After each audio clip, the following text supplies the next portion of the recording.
recettes en chute libre, des clients qui se font rail, du personnel congédié. L'hôtellerie parmi les secteurs les plus touchés par le Covid-19. Dans ce journal, nous ferons le constat dans la région du centre-est. Elle est née pour informer, sensibiliser et divertir les populations déplacées de la commune de Barsalogo. La 100.5 radio relais a été pensée et mise en route pour contribuer à la lutte contre le terrorisme dans cette partie du pays. Coup d'envoi des programmes de la radio à voir en fin d'édition. Bonsoir et merci de nous recevoir chez vous. Avant de développer ces titres, sachez que la région des Hauts-Bassins dispose désormais d'une feuille de route pour améliorer les performances de l'éducation. Le comité technique installé à cet effet vient de livrer son rapport. Un rapport qui, lui, doit servir de boussole aux acteurs de l'éducation. Précision avec Lamine Karantao, Siriki Milogo et Karim Sissé. 8 recommandations et objectifs opérationnels, ce sont les résultats des travaux du comité de suivi de la mise en œuvre des recommandations issues des assises de l'éducation. Un comité qui a pu faire le diagnostic des difficultés qui minent le secteur éducatif dans la région des Hauts-Bassins. Au niveau des Hauts-Bassins, il y a problème. Et au niveau donc des effectifs d'abord, si vous avez des écoles de 200 élèves, vous comprenez que ça ne va pas aller. On parle de Covid là, avec 200 élèves dans une classe, vous allez faire comment? C'est déjà un problème qui existe. Vous connaissez la ville, vous avez vu l'ensemble des infrastructures désordonnées autour des écoles. Il y a des buvettes, il y a des bars, il y a des music halls. Tout ça, il faut qu'on s'en débarrasse pour essayer de mettre les élèves dans des dispositions intéressantes pour étudier. Donc, ils ont vraiment inventorié l'ensemble des problèmes qui se posent. Je pense que si nous arrivons à les mettre en œuvre, ça va améliorer considérablement l'éducation dans les Hauts-Bassins. Une application rigoureuse du contenu de ce document de plaidoyer et de sensibilisation devrait permettre de relever les indicateurs du système éducatif de la région. Ce n'est pas l'affaire d'une seule personne. Chacun doit se sentir interpellé. C'est pourquoi les recommandations que nous avons traduites en plan d'action, chacun se verra interpellé dans le plan d'action. Donc, ce n'est pas une action globale, mais c'est des activités subdivisées pour que chacun se sente interpellé dans la gestion de l'éducation. La mise en œuvre de ce comité est la concrétisation d'une forte recommandation des assises régionales de l'éducation. Parlons à présent de ce qui fait l'actualité nationale et internationale depuis quelques mois, le coronavirus, une maladie qui a fortement impacté et qui impacte encore le secteur de l'hôtellerie, même s'il y a assouplissement des restrictions. Le constat dans la région du centre-est avec Konsoun Koulibaly et Tanga Kafando. Il est 10 heures à l'hôtel La Fille de Tinkoudgo. Le parking est vide. C'est un silence assourdissant qui tranche avec son ambiance en période normale. À l'intérieur, la sécurité est là. Cachiné bien porté, gel hydroalcoolique en main, coronavirus oblige. À la réception, ce sont les mêmes mesures, les mêmes dispositifs. Une fois arrivé à la réception, c'est les mêmes mesures. La réceptionniste doit porter le masque. Donc, le réceptionniste doit respecter les mesures 1 mètre du client. C'est ce qu'on fait ici. Malgré ces mesures, le salon de l'hôtel est vide. Les chambres aussi. Depuis l'annonce des premiers cas du coronavirus au Burkina, les clients se font rares, selon la direction de l'hôtel. Une situation aggravée par la quarantaine des villes touchées par la maladie. La plupart de nos clients viennent de Ouagadougou, donc nous n'avons pratiquement plus de clients. Avec la situation du Covid, ce que nous pourrons estimer comme perte, bon, 10 pertes c'est trop dit, mais vous pouvez imaginer que pour un hôtel de notre standing là, qui a au moins des charges fixes même, qui avoisinent même les 10 millions. Vous pouvez déjà imaginer si nous n'arrivons pas à honorer même ces charges fixes là. Ça veut dire que ces charges fixes, il faut chercher l'argent ailleurs pour pouvoir tenir même la maison même propre. À l'hôtel Thiéba, comme à Diamou, c'est le même constat.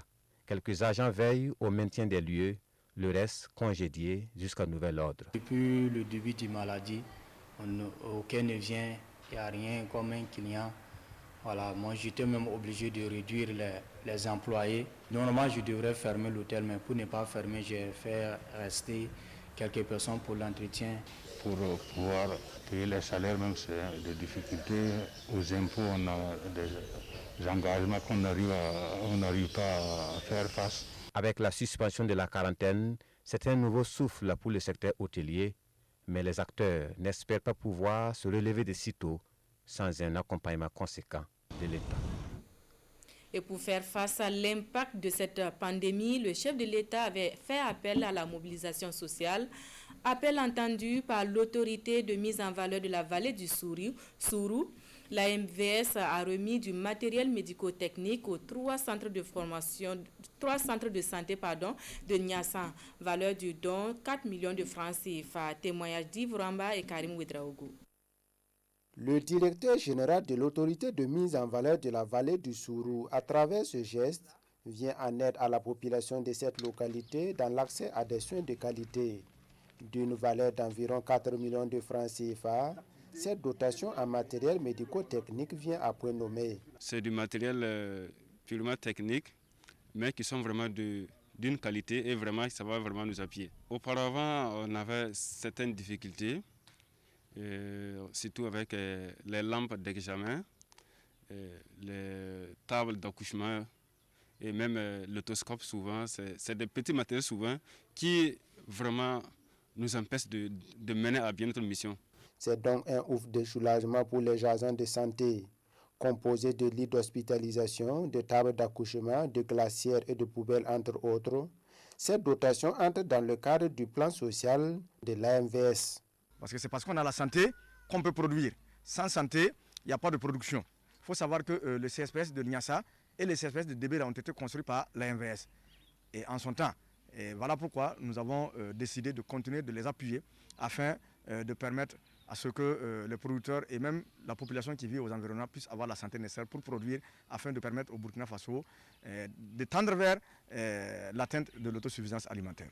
Ce matériel médico-technique sera réparti entre les CSPS de Niassan, de Débé et de Diélé, tous dans la province du Sourou. Le geste de l'association des islamiques du Burkina section au bassin lui est destiné à la communauté musulmane de la région. Un geste composé essentiellement de dispositifs de lavage de mains et de matériel de protection estimé à 3 millions de francs CFA. Matériel remis quelques jours après la réouverture des mosquées. Le reportage de Lamine Karantao, Siriki Milogo et Widja Rokiasanou. Des kits de lavage de mains, des masques de protection, le tout estimé à 3 700 000 francs CFA, c'est le don offert à la communauté musulmane.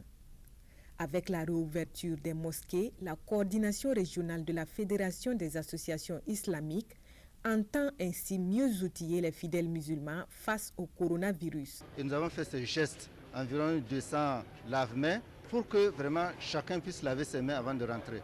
Pour interpeller donc les uns et les autres, surtout les imams, à transmettre le message aux fidèles, afin qu'ils puissent adhérer et respecter ces mesures. Si ces mesures sont respectées, nous allons lutter efficacement contre ce Covid-là.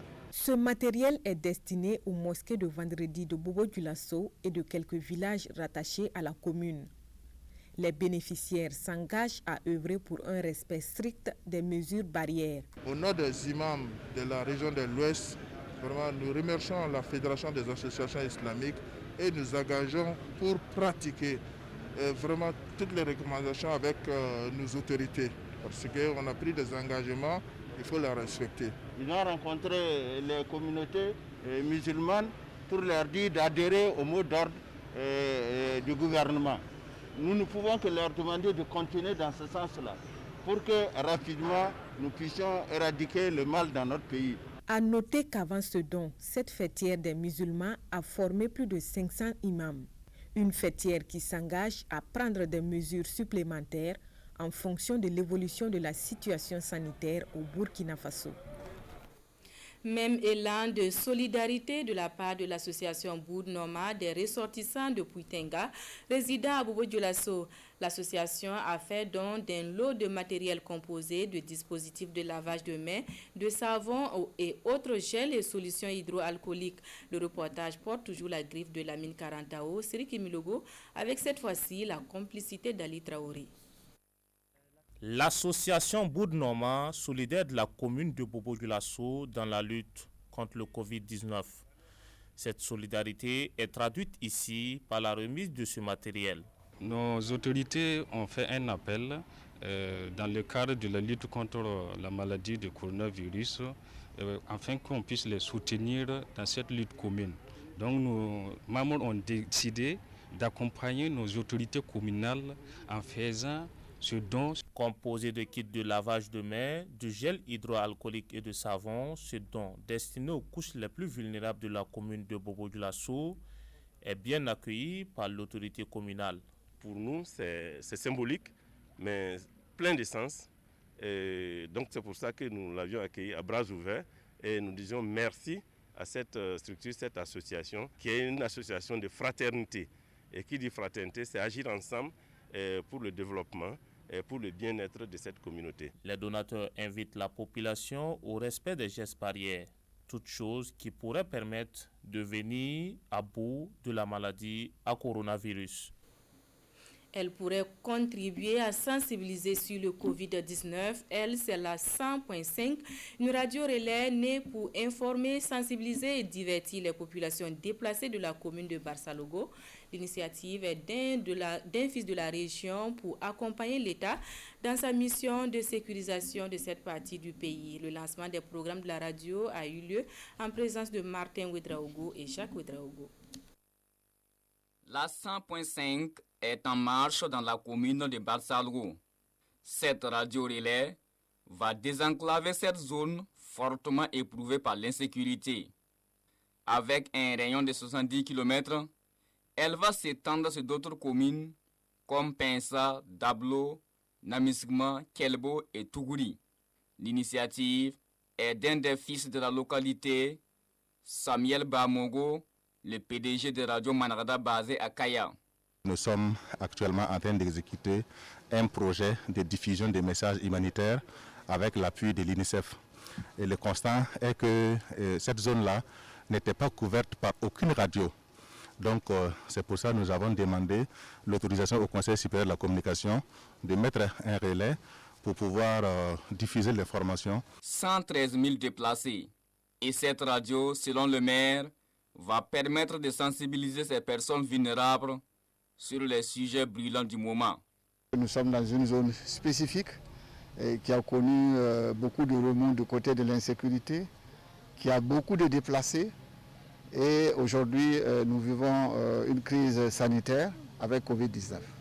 Et donc, je pense que cette radio va nous permettre vraiment de toucher les populations, en tout cas à travers toute la commune, sur les gestes barrières, sur le comportement, les bonnes pratiques pour éviter tout le plus la maladie. Et pour barrer la route au Covid-19 dans cette commune, le PDG de Radio Manarda a remis 1000 cache-nez et des cartons de savon aux déplacés internes.